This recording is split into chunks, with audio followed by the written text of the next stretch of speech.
Okay, the audio is rolling. Zoom is on hold so that I can't accidentally stop recording. Because, you know, that happens. This back camera is rolling. I'm gonna make this mic over here roll, kind of like a backup. We're gonna mute the phone. It'll look a little rough, but it's just that's what you're gonna have to deal with, guys, okay? That is what you're gonna have to deal with here. Main video is rolling. Let's do this, guys. Ugh. All right. Okay.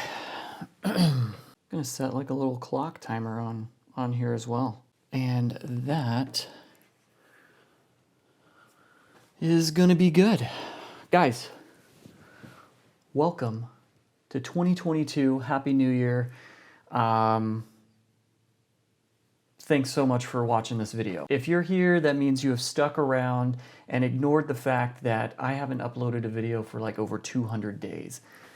I don't want to talk about it. Today is a new day. I've gotten recently some comments on the channel, different videos, but really generally expressing the excitement and hope that I would continue to make videos and make more videos and continue to exist here for you.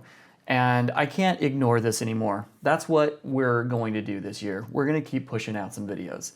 If you don't know who I am, my name is Phillip. I have a family. I use a variety of different stuff to take pictures and make videos that are personal to me, as well as like these YouTube videos for you guys.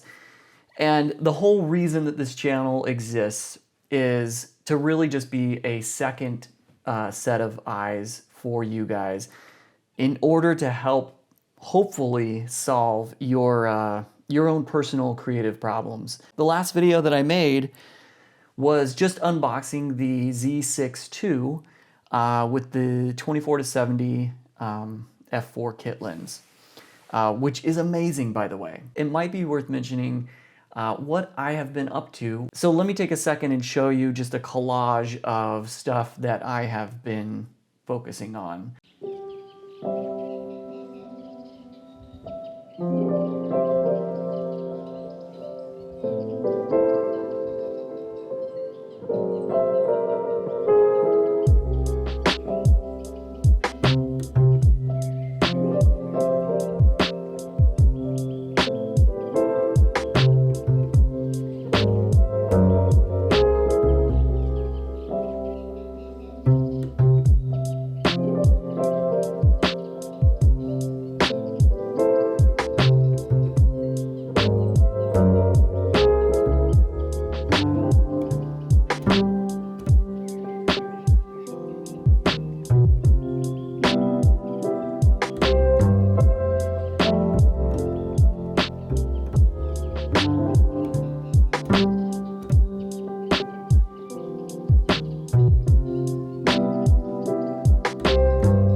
Yeah, so I'm kind of remodeling this house that we bought. We are so blessed and happy to be here, but there's so much to do to this house. It's like everything needs to be redone. But the time has come to not ignore my YouTube channel anymore, guys.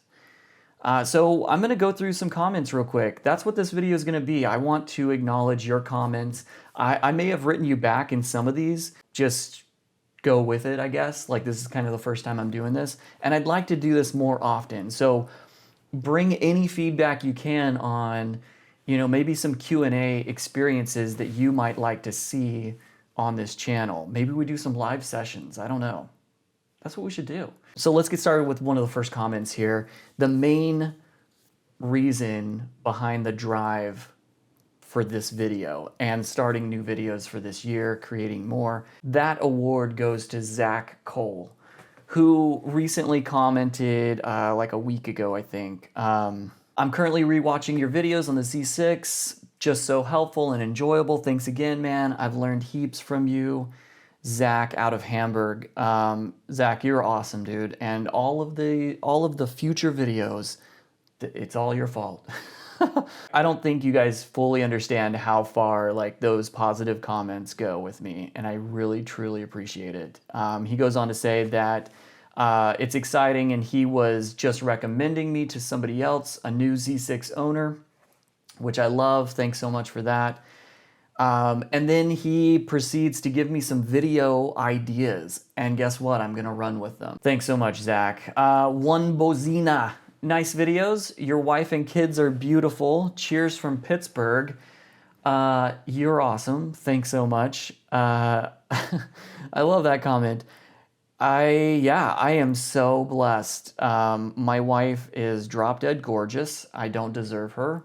My kids are perfect little monsters, and I don't deserve them either.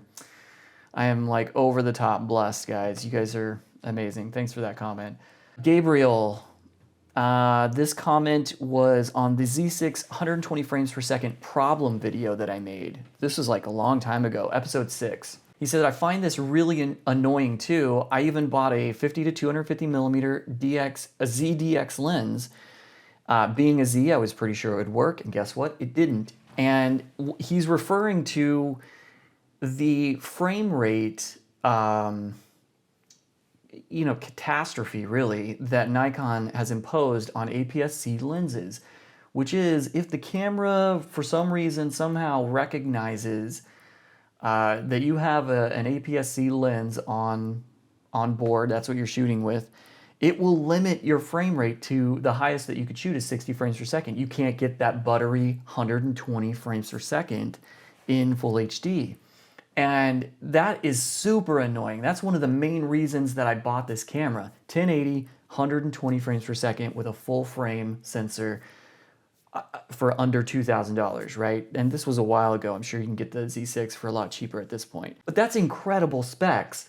And it took everybody by surprise when you would put an APS-C lens on and it would limit you to 60. And by the way, that makes no sense at all. So I'm sorry that is something that you're going through. You mentioned that you've updated your firmware and that with that update, some of the lenses all of a sudden worked. I'm happy to hear that. I'm running all the latest firmware, and no, it hasn't changed for me. I used to use this 18 to 55 AFP lens. It was APS-C, it was a DX lens, but it's Nikon, and it would limit my frame rate to 60 frames per second or less, right? And that's just super annoying. That hasn't changed for me even with the latest firmware. Zach Height, talking about the intervalometer video. I had no idea that the intervalometer used autofocus. Supremely helpful. Thanks. Yeah, thanks, Zach. It's an amazing feature. I believe that there's a setting inside of the Z6 II. It might even be on the Z6 as well. Inside of the intervalometer settings that you can switch the autofocus on or off. And I just love having that on. I mean, If you don't want to pay a photographer to take some portraits for you or your family, get your tripod out. You know what you're doing. You know these cameras really well. Set up that intervalometer, you know, set up your composition, let it run and until you feel as a photographer like you got the shot, and you're going to know when you got the shot. So I love that feature. It's great. Let's see. Question about the camera. This is from Jay Santos a couple weeks ago. He's referring to, this was commented on the Z6 video feature packed video, which was episode 14, by the way. Jay says, question about the camera. Have you noticed a slight delay when shooting at 24 frames per second? Yeah, I have. Especially when you HDMI out to a monitor, either to a recorder or to just like use a field monitor to look at your shots.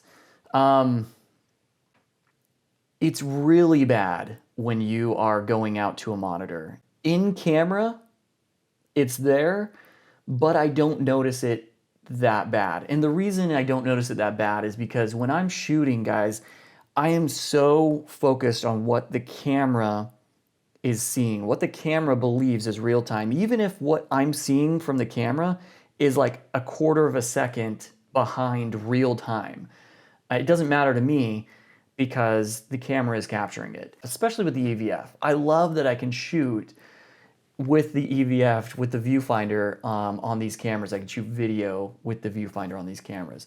It's just like the old camcorders from back in the day with like the mini DV tapes and stuff. You know, it was nice to be just like enveloped in the world of what the camera is capturing. But yeah, I do notice that there is a little bit of a delay. I wouldn't say it's just at 24 frames per second though. In my opinion, it probably occurs, you know, no matter what your frame rate is. Vittorio, I'm totally gonna kill your name. I'm so sorry. Referring to the slow motion video, episode 8, which is one of my favorite videos that I made, guys. Please go and watch that if you haven't seen it. Hi, Philip. Thanks for your interesting video. I just bought the Z6 yesterday. I don't know it very well yet. I really like slow motion, and I want to put them in my travel videos. And his question is, do you plan before when you are recording your clips, or do you always use the camera on 120 frame rate? Oh, like just in case you're going to use those clips for slow motion and you're just not aware. Yeah, I will shoot that way sometimes. But it's rare. Most of the time I'm aware of, hey, you know what? For the next 30 minutes, I might want some slow-mo. So I'm going to shoot, you know, 120 frames per second for the next 30 minutes.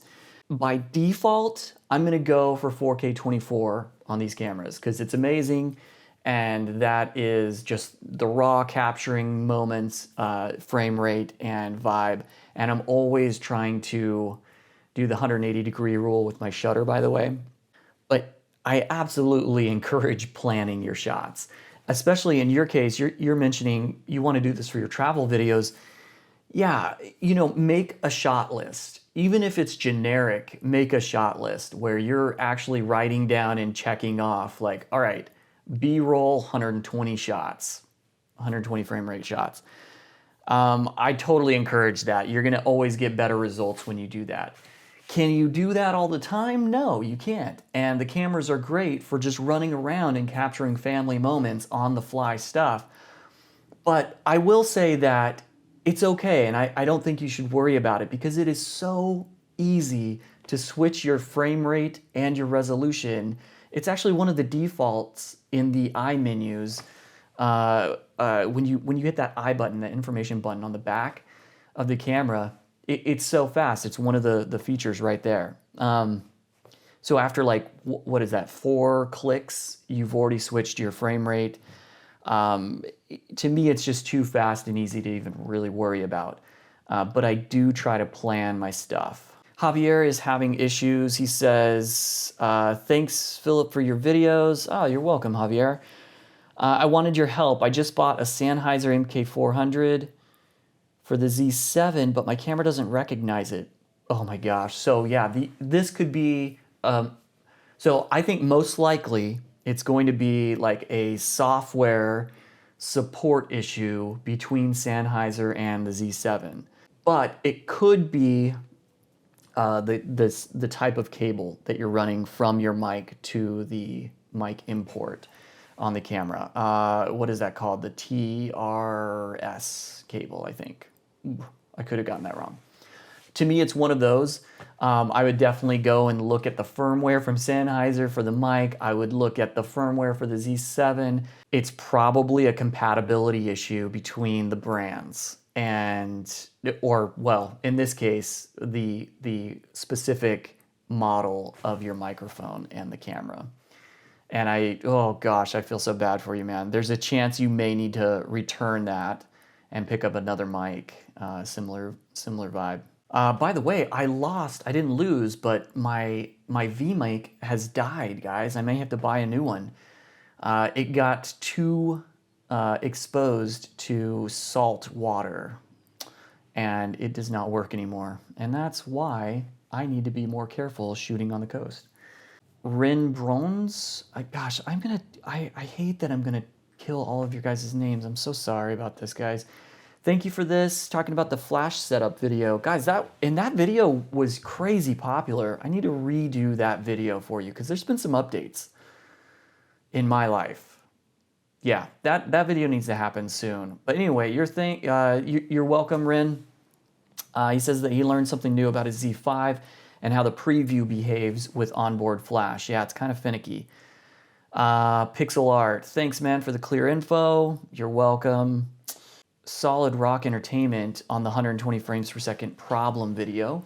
The 50 1.8G works in slow motion, correct? Yeah, that lens will work in 120 frames per second, if I'm not mistaken. I am almost sure that one would work. I don't actually have that lens anymore, so I can't even test that out. But if it's a full frame lens, even if it's f-mount, with the FTZ adapter, yeah, I haven't had the 120 frames per second frame rate issue with any FX lenses, by the way, guys. Kansai? Totally gonna kill everybody's names. On the last video, Z6 II kit video, would definitely love to see more videos. Thanks, man. I am gonna do the best I can to get some out for you. They say, I've been considering upgrading from a D750 to this camera. He's talking about the Z6. Let me tell you something, guys. I used to have two D750s, and I don't have any of those anymore. Were they great cameras? Yeah, they were, in my opinion, one of the best cameras Nikon ever produced. Also the D500. I kind of miss my D500 sometimes. We should probably talk about that. I wouldn't hesitate at this point, having used the Z6 for over a year, 2 years, couple years here. Yeah, there's no question in my mind that I would go from the D750 to the Z6. Yeah, not a question at all. Let's see. I made a video a long time ago, guys, about the D500, some video features that I believe you need to know. And Kansai says, yeah, never knew about the I button feature. Yeah, absolutely. That was one of the first cameras that had that feature.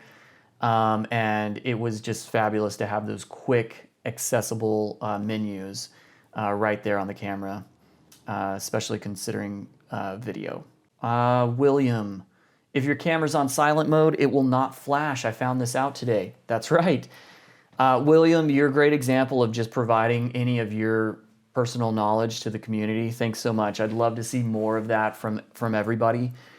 Bring your experiences to the comments. Everybody try to be respectful, of course. But yeah, that's right. There are a couple things that you need to watch out for if you're wanting to use a flash. With the camera, you can't shoot in silent mode. You can't shoot in burst mode, like high plus or high extended or whatever it is. And there may be some other things in there. It's quirky for sure.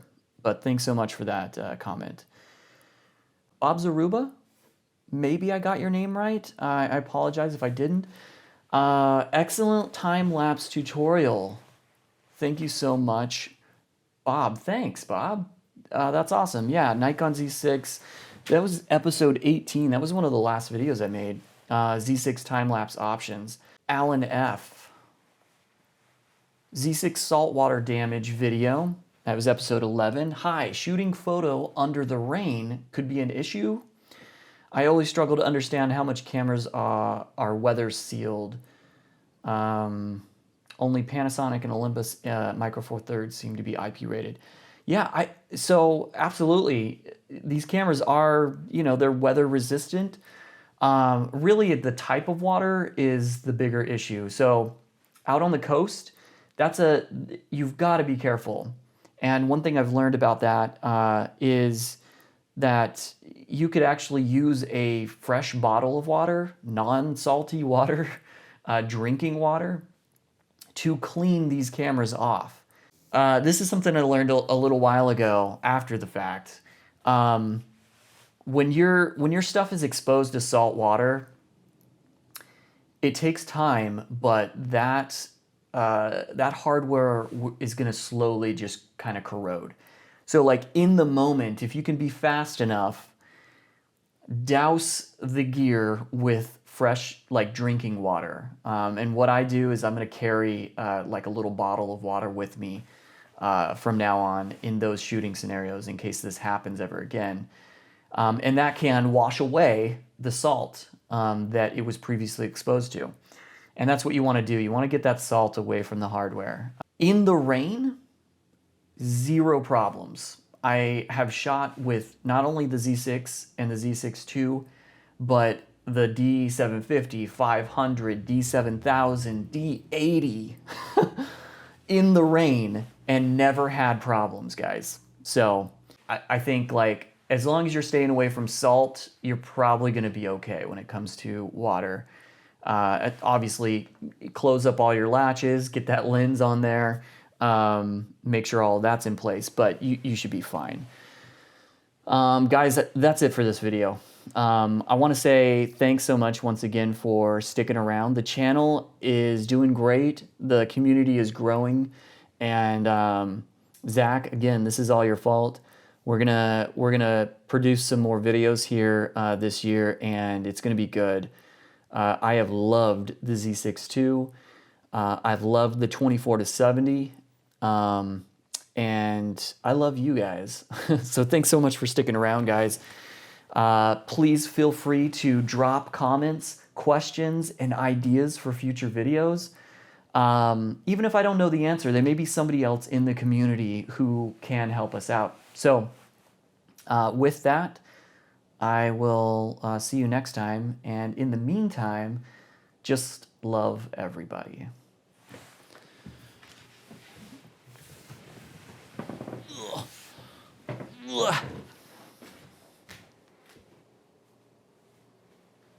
Stop that one.